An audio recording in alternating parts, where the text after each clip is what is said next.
మీరు పాలేడ పోయించుకుంటారా సార్? మా ఇంటికి పాల ప్యాకెట్ వస్తుంది. ప్యాకెటా? ప్యాకెట్లకి వెళ్ళి పాలు తాగుతారా సార్ మీరు?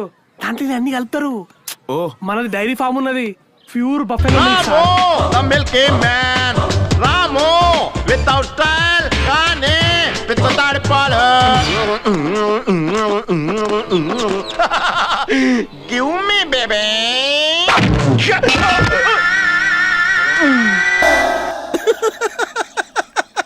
వేసేసాడు బాగా వేసాడు.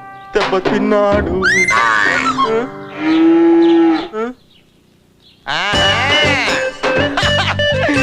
పాలు తాగుతావా? దాయిదమ్మా, నువ్వు పాలు తాగు అమ్మా. దమ్ముంటే దానికి ఇచ్చి నాకు ఇస్తాం మానేవే అంతేట్లే.